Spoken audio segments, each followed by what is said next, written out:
한국형 전투기 개발 사업 KFX 18조 원 스텔스 기술이 관건. 한국형 전투기를 개발하는 협상의 회사가 오늘 선정됐습니다. 18조 원짜리 사업입니다. 이 얘기가 공식화된 것은 2001년 3월 공군 사관학교 졸업식 때였는데, 그때 대통령이 김대중 대통령이었고 김 대통령이 한국형 전투기를 개발하겠다라고 공식으로 언급을 했었습니다. 14년 전 일인데 그때 제가 청와대 취재할 때였고요.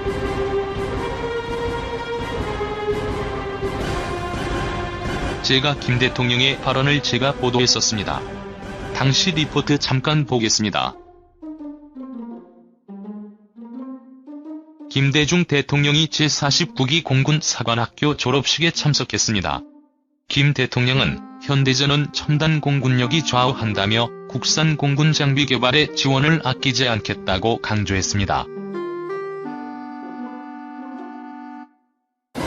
차세대 전투기를 확보해야 되고 늦어도 2015년까지는 최신의 국산 전투기를 개발할 것입니다. 100년 앞을 내다보는 거시적인 안목으로 우리 공군을 21세기 항공우주군으로 육성하겠다고 약속했습니다. 2015년까지는 만들겠다고 약속을 했는데 이제야 2015년, 이제야 사업자가 선정됐고 김대중 대통령은 고인이 됐습니다. 아마 이렇게까지 늦어질 줄은 많은 사람들이 몰랐을 겁니다. 저희가 오늘 두 분을 초대했습니다.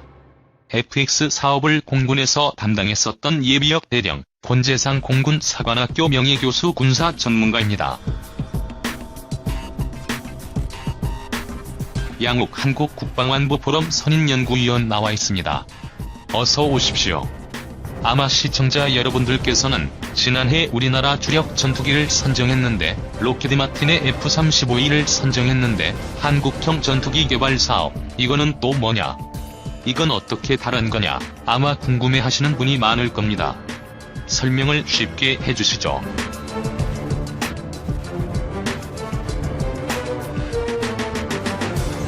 일단 지금 대한민국의 전투기들은 고성능인, 일단은 굉장히 하이로우, 그런 개념이 예전부터 있기는 했는데, 그 개념에 따르면 고성능 전투기는 해외에서 도입을 하고 그 다음에 약간 그것보다 성능이 아래이기는 하지만 숫자가 많이 필요한 전투기는 국내 개발을 하겠다.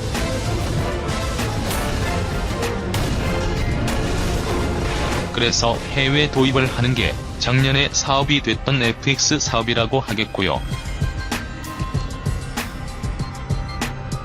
그 다음에 약간 좀 이렇게 한 세대 떨어질 수는 있지만 그래도 충분히 성능을 발휘할 수 있는 국산 전투기를 만들겠다는 게 KFX 사업이라고 하겠습니다.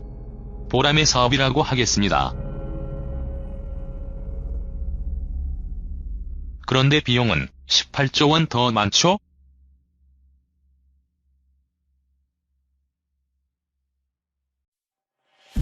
숫자 차이가 큽니다. 왜냐하면 차기 전투기 사업이 40대를 도입해야 합니다. 하지만 한국형 전투기 사업의 경우에는 지금 최소한 150여 대 이상을 생산을 하고 하는 비용이기 때문에 비용으로 봐서는 훨씬 더 저렴하다고 하겠습니다.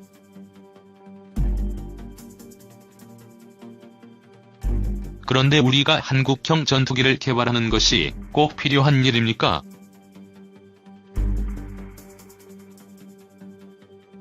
의지의 문제죠. 한국형 전투기를 개발하고자 하는 이유는 두 가지로 단언할 수 있습니다.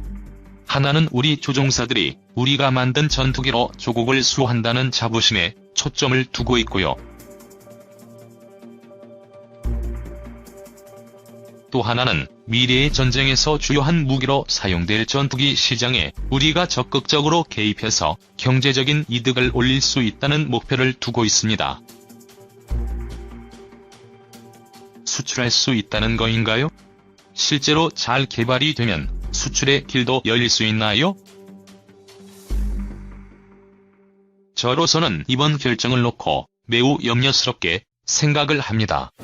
첫째, 앞에 앵커께서 말씀하신 14년 전그 시절에 결정되었다면 매우 우리는 넓은 시장을 노릴 수 있었습니다.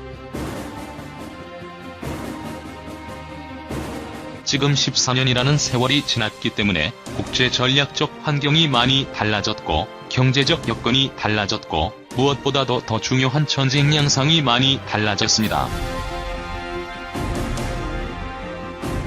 그래서 항공전에서 기대되는 전투기의 성능이라든가 거기에서 추가돼야 될 무기들의 성능들이 개념적으로 많이 바뀌었습니다. 그래서 아마 이 전투기가 국산화가 돼서 앞으로 미래 시장에 나갈 때쯤이 된다면 틈새를 노리는 부분적인 효과밖에 없지 않을까 하는 식으로 시장이 많이 좁아졌습니다. 굉장히 염려스러운 상황입니다. 우리가 수입하는 주력 전투기가 스텔스 기능이 있는 5세대라고 하고요. 이번 3.5세대라고 하는데요. 4.5세대요. 그러면 우리가 개발하는 김에 늦었다고 하니까 더 좋은 걸로 개발을 해서 수출도 좀 하고 그러면 안 되는 겁니까? 그게 최종적으로 KF-X가 바라는 그림입니다. 하지만 대한민국의 지금 현재 우리 기술력이라든가 상황도 봐야 됩니다. 지금 당장 우리가 기어가던 사람이 달려가거나 날아갈 수 없습니다. 우리가 지금 터보프롭기 그러니까 이렇게 훈련기 KT-1을 개발한 이후에 그 다음에 2000년대 들어와서 T-50이라는 제트 훈련기가 나왔고요. 그렇다면 지금 2010년대에 들어와서 본격적인 전투기를 개발하겠다는 것인데 이것을 한순간에 건너뛰려고 한다면 그렇게 될 경우에는 우리 기준만으로 한다는 것은 불가능합니다. 그런 차원에서 우리는 해외 기술들을 많이 적용하겠다고 하고 있는 것이고 하지만 결국 우리가 해외에 제품을 팔고 수출을 하고 어떤 기술들을 국내에 잠재적인 역량을 가져가려고 하다 보면 결국은 반드시 우리가 요구하는 성능과 그 다음 우리가 실제 구현할 수 있는 기술 사이에 절충을 이룰 수밖에 없다라는 것입니다.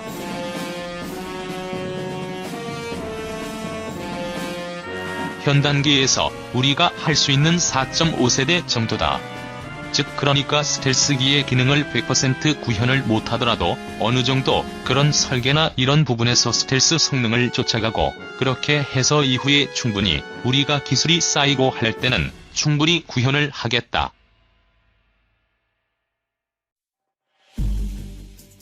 약간 이렇게 답답해 보일 수 있는 전략일지 모지만 지금 현재로서 우리가 선택할 수 있는 어떤 선택지 중 하나가 아닌가 생각입니다. 스텔스는 레이더 탐지를 막는 그 기능이고요. 오늘 카이가 선정이 됐지 않습니까? 대한항공, 카이가 팽팽하게 경합을 했는데 카이가 선정됐고요. 카이가 어떤 곳인지 설명 좀 해주시죠. 14년 전이라는 게 의미가 있다는 또 하나 지적을 하고 싶은데요. 그때 우리나라가 바로 항공기 국산화 또는 미래 공중시장의 개입, 이런 목표를 두고 국내 경제 상황을 살펴보니까 대기업들이 모두 다 항공산업에 뛰어들기 시작했던 시절입니다.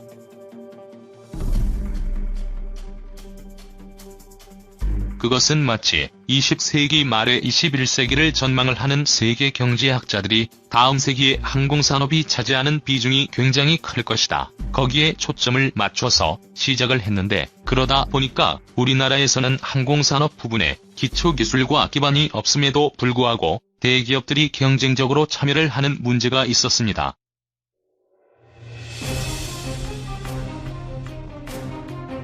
그래서 그것을 국가적인 수준에서 통폐합을 시도를 해서 국가가 40%를 감당을 하고 그 당시에 상위 랭킹 기업 실적 3등 안에 있던 회사들이 20%씩을 내서 카이라는 항공회사를 새로 만들었던 시절입니다. 그래서 그 시절에 그때의 항공기를 개발을 시작하겠다고 얘기를 한 것은 우리가 그동안에 생산했던 모델도 없고 아이템도 없기 때문에 공군에서 필요로 하고 앞으로 미래 시장도 개척할 수 있는 아이템으로 찾은 것이 훈련기와 차기형 전투기를 공개적으로 개발을 하겠다는 개념을 세웠던 겁니다.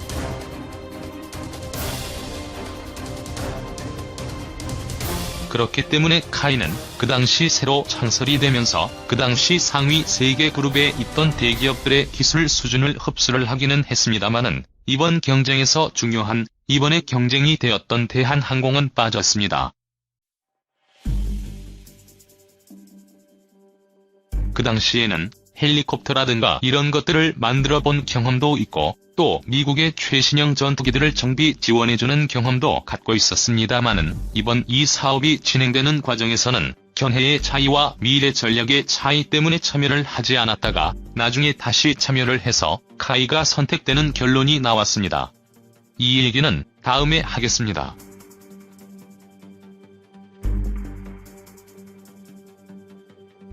지금 저것은 뭐죠?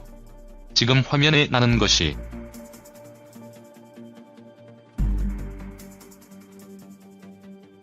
지금 화면에 나오는 게 T-50과 FA-50입니다. T-50이라는 것이 훈련기로 쓸 때 T-50인 거고, 그래서 지금 제가 갖고 나온 모형과 같은 기종입니다. 보여주시죠.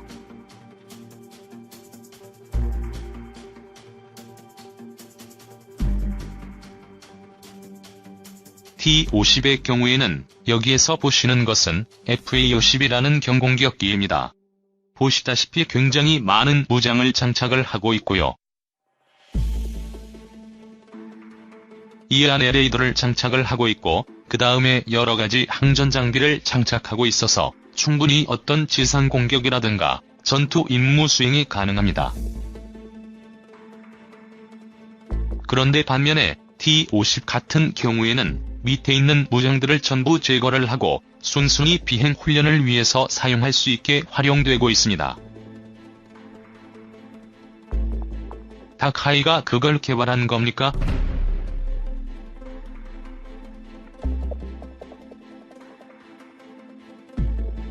예, 맞습니다. 그래서 당시 카이가 대한민국의 경우에도 당시에 해외 도입 사업이 있었습니다. 그러니까 KF-16이라고 국내 생산을 한 사업이 있었는데 거기에서 절충교육 형식으로 해서 미국의 지휘를 받고 거기에 우리의 공군의 필요도 높여서 더해서 훈련기와 같이 쓸 수 있는 기종을 만들겠다고 나온 게 T-50입니다.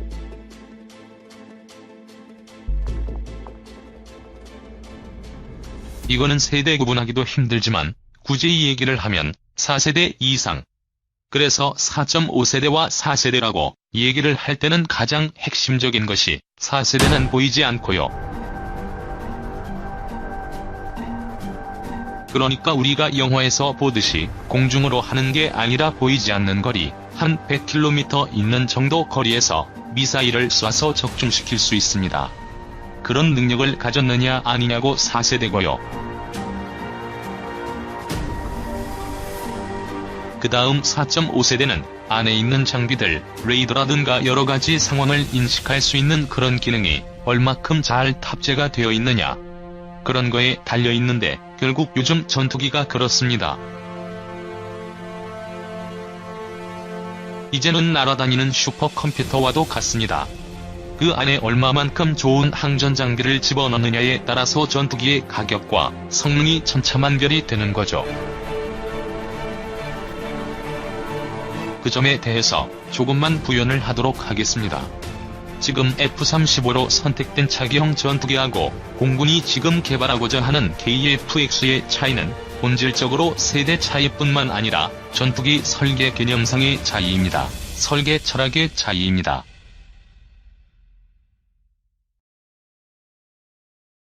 F-35는 미국이 서방에서 전 무기를 쓰고 있는 모든 나라들을 목표로 해서 지금 쓰고 있는 전투기들을 다 한 가지로 규합을 해서 한 기종으로 써서 연합합동작전이 용이하게 하고, 더 중요한 것은 정보와 데이터를 나누어 써서 공격 효율을 극대화하기 위해서 전자전 능력을 극대화한 부분이고요.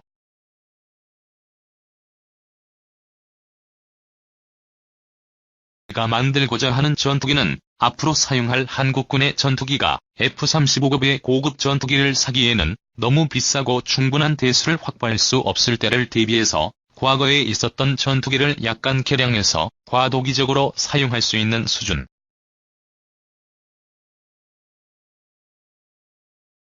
연습 겸 미래전장에서의 수량적 부족 문제를 메우기 위한 개념으로 만든 항공기이기 때문에 이것을 세대의 개념으로 비교를 하거나 또는 전투력의 개념으로 설명하는 건 불가능합니다. F-35 화면이 있으면 보도록 하겠습니다.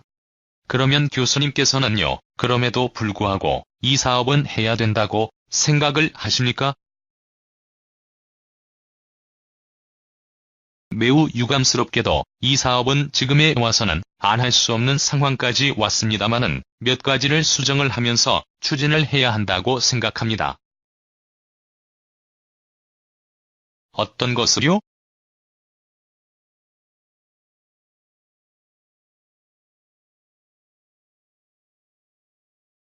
왜냐하면 처음에 말씀을 드린 것처럼 FX를 도입하는 수준의 항공기는 우리는 고성능 항공기 하이급으로 분류를 하고 있습니다마는 지금 미국이나 우방국들은 로컬 전투기의 3세대 대체형으로 생각을 하고 있습니다.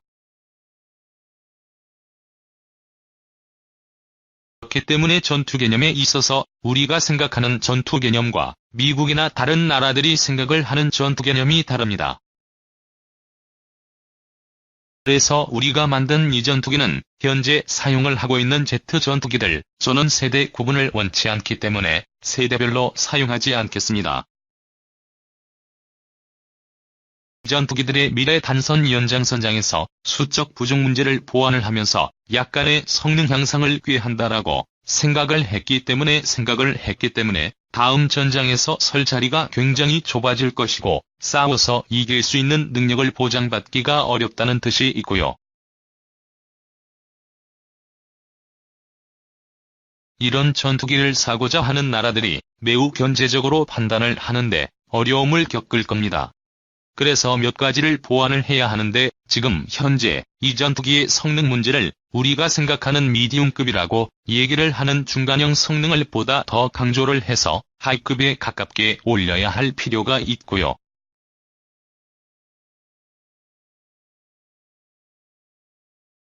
그렇게 하려면 우리의 기술과 자본 문제 때문에 지금 당장 어렵다고 얘기를 할 것이기 때문에 이 부분은 개발 방법과 추진 방법에 여러 가지 개선의 여지가 많이 있습니다.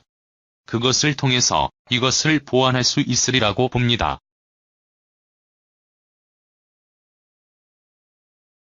그래서 지금 우선 협상 대상자를 결정하는 과정이기 때문에 이 부분을 보완한다면 항공기의 미래는 밝다고 볼 수 있습니다. 그럼 그렇게 하려면 비용이 더 드는 겁니까? 어떻게 해야 그렇게 할 수 있습니까? 또 더 들고 우선 더 중요한 것은 미래 전장 환경에 대한 철학적 선택입니다. 어떤 전장에서 이